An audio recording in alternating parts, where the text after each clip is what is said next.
एकादश खंड। ठाकुर श्री रामकृष्ण का पंडित दर्शन। प्रथम परिच्छेद। ईशान के घर शुभागमन। आज रथ यात्रा, बुधवार 25 जून 1884 ईस्वी सन, आषाढ़ शुक्ला द्वितीया। प्रातः ठाकुर श्री रामकृष्ण कलकत्ता में ईशान के घर में निमंत्रित होकर आए हैं। ठनठनिया में ईशान का रहने का अपना घर है। वहां आकर ठाकुर ने सुना कि पंडित शशधर निकट ही कॉलेज स्ट्रीट में चैटर्जी के घर में रहते हैं। पंडित को मिलने की बड़ी इच्छा है। शाम को पंडित के घर जाना निश्चित हो गया। समय प्रातः 10। श्री रामकृष्ण ईशान के नीचे वाली बैठक में भक्तों के संग बैठे हैं। ईशान के परिचित भाटपाड़ा के 2-1 ब्राह्मण हैं। उनमें एक भागवत पंडित हैं। ठाकुर के संग हाजरा और 2-1 भक्त आए हैं। श्री श आदि ईशान के बेटे भी हैं। शक्ति के उपासक एक भक्त भी आए हैं। मस्तक पर सिंदूर का तिलक है। ठाकुर तो आनंदमय है। सिंदूर का तिलक देखकर हंसते हंसते कहते हैं, ये तो मार का मारा है।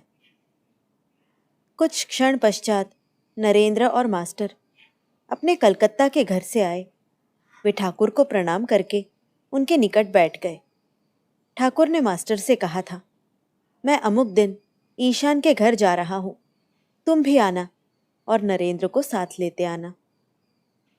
ठाकुर मास्टर से कहते हैं, उस दिन तुम्हारे घर जाना चाहता था, तुम्हारा निवास कहाँ पर है? मास्टर, जी अब श्यामपुकुर तेलीपाड़ा में, स्कूल के निकट। श्री रामकृष्ण, आज स्कूल नहीं गए? मास्टर, जी आज रथ की छुट्टी है। नरेंद्र के पिता के स्वर्गारोहण के पश्चात घर में अत्यंत कष्ट है। वे पिता के सबसे बड़े पुत्र हैं। छोटे छोटे भाई बहन हैं। पिता वकील थे, कुछ बचाकर नहीं रख सके। गृहस्थी के पालन के लिए नरेंद्र कार्य खोज रहे हैं। ठाकुर ने नरेंद्र के कर्म के लिए ईशान आदि भक्तों से कह रखा है। ईशान कंट्रोलर जनरल अर्थात महालेखा नियंत्रक के ऑफिस में कर्मचारियों के एक अध्यक्ष थे। नरेंद्र के घर का कष्ट सुनकर ठाकुर सर्वदा चिंतित रहते हैं। श्री रामकृष्ण नरेंद्र के प्रति, मैंने ईशान से तेरी बात कही है। ईशान वहां दक्षिणेश्वर काली मंदिर में एक दिन था ना, तभी कहा था। उसका तो बहुतों के संग परिचय है। ईशान ठाकुर को निमंत्रण करके लाए हैं। उसी उपलक्ष्य में कई बंधुओं को निमंत्रण दिया है। गाना होगा, पखावज, बाया, तबला और तानपुरे का आयोजन हुआ है। घर में से एक जन ने एक बर्तन में पखावज के लिए मैदा ला दिया। समय 11 का होगा। ईशान की इच्छा है कि नरेंद्र गाएं। श्री रामकृष्ण ईशान के प्रति, अभी भी मैदा? तब तो लगता है खाने में काफी देरी है। ईशान सहास्य, जी नहीं, उतनी देरी नहीं है। भक्तों में से कोई कोई हंस रहे हैं। भागवत के पंडित भी हंसते हुए एक उद्भट श्लोक बोल रहे हैं। काव्येन दर्शनम हन्ति, काव्यम गीतेन हन्यते, गीतश्च स्त्रीविलासेन सर्वहन्ति बुभुक्षुता। श्लोक की आवृत्ति के पश्चात पंडित व्याख्या करते हैं। दर्शन आदि शास्त्रों की अपेक्षा काव्य मनोहर होता है। अर्थात जब काव्य पाठ होता है या लोग सुनते हैं, तब वेदांत, सांख्य, न्याय, पातंजल ये सब दर्शन शुष्क लगते हैं। काव्य की अपेक्षा गीत मनोहर लगता है। संगीत से पाषाण हृदय मनुष्य भी पिघल जाता है। किंतु गीत का इतना आकर्षण होते हुए भी यदि सुंदरी नारी निकट से चली जाती है तो काव्य भी पड़ा रहता है, गीत तक भी अच्छा नहीं लगता। संपूर्ण मन उसी नारी की ओर चला जाता है। और जब फिर भूख लगती है तब तो काव्य, गीत, नारी कुछ भी अच्छा नहीं लगता। अन्न चिंता चमत्कारा, अन्न चिंता अद्भुत है। श्री रामकृष्ण सहास्य, ये तो बड़े रसिक हैं। पखावज के कसने के बाद नरेंद्र गाना गाने लगे। गाना आरंभ होते ही ठाकुर ऊपर बैठक में विश्राम करने के लिए चले आए। साथ मास्टर और श्री श हैं। बैठक सड़क के किनारे के ऊपर है। ईशान के श्वसुर श्री क्षेत्रनाथ चैटर्जी महाशय ने इस बैठक को बनवाया था। मास्टर ने श्री श का परिचय दिया। कहा, ये विद्वान और अतिशय शांत प्रकृति के हैं। शिशुकाल से ही ये मेरे साथ पढ़ते रहे हैं। ये वकील हैं। श्री रामकृष्ण, ऐसे व्यक्ति का वकील होना? मास्टर, भूल से इस पद पर जाना पड़ा है। श्री रामकृष्ण, मैंने गणेश वकील को देखा है। वहां दक्षिणेश्वर कालीबाड़ी में बाबुओं के संग कभी कभी जाता है। पान्ना भी जाता है। सुंदर तो नहीं है, किंतु गाता अच्छा है। वह मुझे खूब मानता है। सरल है। श्रीश के प्रति आपने क्या सार जान लिया है? श्रीश, ईश्वर हैं और वे ही सब कुछ कर रहे हैं, तो भी उनके गुणों अर्थात एट्रीब्यूट्स की हम जो धारणा करते हैं वह ठीक नहीं है। मनुष्य उनके विषय में क्या धारणा करेगा? अंतकांड है वे। श्री रामकृष्ण, बाग में कितने वृक्ष हैं, वृक्ष पर कितनी डालियां हैं, ऐसे हिसाब से तुम्हें क्या काम? तुम बाग में आम खाने आए हो, आम खाकर जाओ। उन पर प्रेम भक्ति होने के लिए ही मनुष्य जन्म हुआ है। तुम आम खाकर चले जाओ। तुम शराब पीने आए हो, कलवार की दुकान पर कितने मन मद है, इस बात की खबर से तुम्हें क्या मतलब? एक ग्लास से ही तुम्हारा हो जाता है। तुम्हें अनंत कांड जानने का क्या प्रयोजन? उनके गुणों को करोड़ों वर्ष विचार करने पर भी तनिक भी नहीं जान पाओगे। ठाकुर तनिक चुप रहे, फिर बातें करते हैं। भाटपाड़ा के एक ब्राह्मण भी बैठे हैं। श्री रामकृष्ण, मास्टर के प्रति, गृहस्थ में कुछ भी नहीं है। इसका अर्थात ईशान का गृहस्थ फिर भी अच्छा है। यदि ऐसा न होता और यदि लड़के परस्त्रीगामी, वैश्यागामी, गांजाखोर, शराबी, अवज्ञाकारी आदि होते तो कष्ट का अंत न होता। सबका ही ईश्वर की ओर मन है। विद्या की गृहस्थी है, ऐसा तो प्रायः दिखाई नहीं देता। ऐसे तो केवल 2-4 घर ही देखे हैं, नहीं तो केवल झगड़ा, फसाद, हिंसा, फिर रोग, शोक, दारिद्र्य ही देखकर कहा था, माँ इसी समय मोड़ फिरा दो। देखो ना, नरेंद्र कैसी मुश्किल में पड़ गया है। पिता मर गए हैं, घर वाले खाने को नहीं पाते। कर्म की इतनी कमी है, चेष्टा करता है, मिलता नहीं। अब क्या करता फिर रहा है देखो। मास्टर, तुम पहले तो इतना वहां अर्थात दक्षिणेश्वर जाया करते थे, अब उतना क्यों नहीं जाते?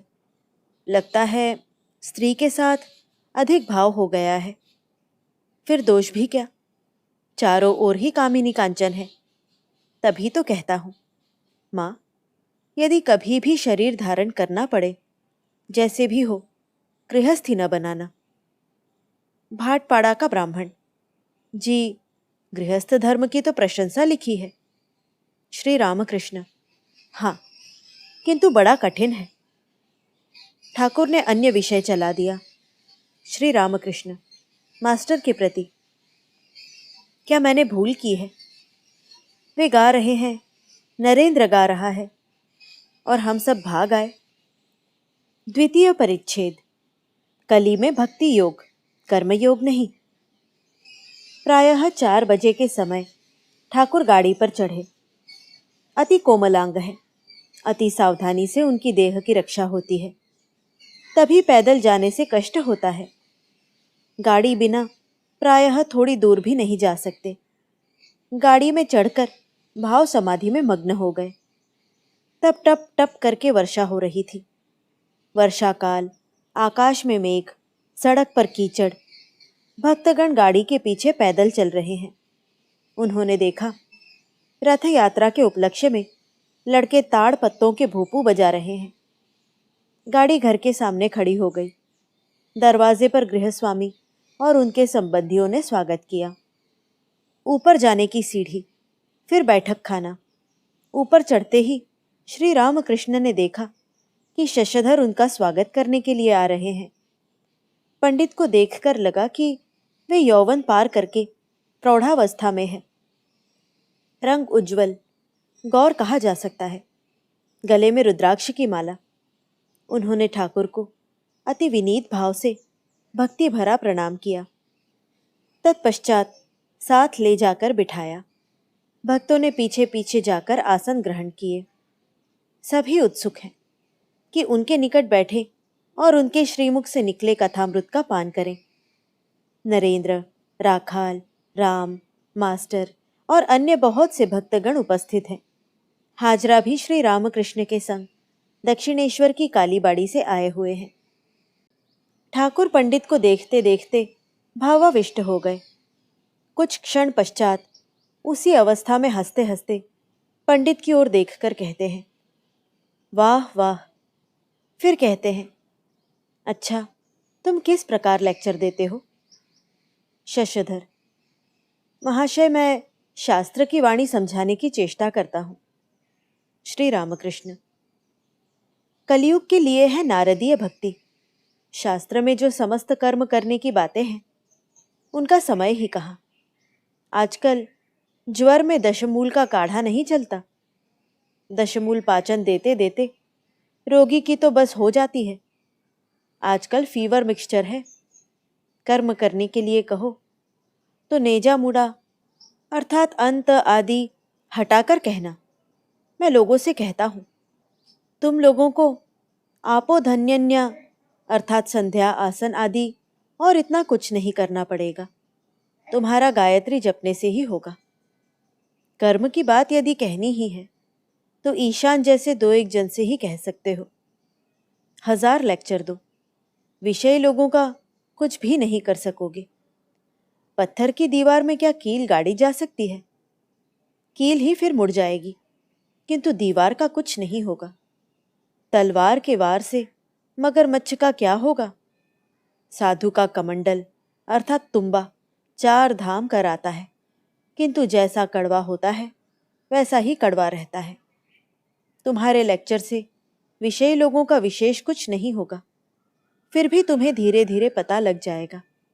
बछड़ा एकदम खड़ा नहीं हो सकता, कभी गिर जाता है और फिर खड़ा हो जाता है। तभी तो खड़ा होना और चलना सीखता है। कौन भक्त है, कौन विषयी, तुम पहचान नहीं सकते। वहां तो तुम्हारा दोष नहीं है। तूफान में कौन सा इमली का पेड़ है, कौन सा आम का पेड़ है, यह पहले तो पहचाना नहीं जाता। ईश्वर लाभ हुए बिना एकदम कोई कर्म त्याग नहीं कर सकता। संध्या आदि कर्म कब तक है? जब तक ईश्वर के नाम पर अश्रु और पुलक नहीं होता। एक बार ओम राम बोलते ही यदि आंखों में जल आ जाता है तो निश्चय जानो तुम्हारा कर्म शेष हो गया है। अब संध्या आदि कर्म और नहीं करने होंगे। फल के हो जाने पर ही फूल झड़ जाता है। भक्ति है फल, कर्म है फूल। गृहस्थी की बहू के पेट में बच्चा होने पर वह अधिक काम नहीं कर सकती। सास दिन दिन उसका कर्म कम कर देती है। 10वें महीने में सास काम करने ही नहीं देती। बच्चा हो जाने पर वह उसी को लेकर व्यस्त रहती है। अन्य कर्म नहीं करने पड़ते। संध्या गायत्री में लीन हो जाती है। गायत्री प्रणव में लय हो जाती है। प्रणव समाधि में लय हो जाता है। जैसे घंटे का शब्द टन टन, योगी नाद भेद करके परब्रह्म में लय होते हैं। समाधि में संध्या आदि कर्म लय हो जाते हैं। इस प्रकार ज्ञानी जनों का कर्म त्याग होता है।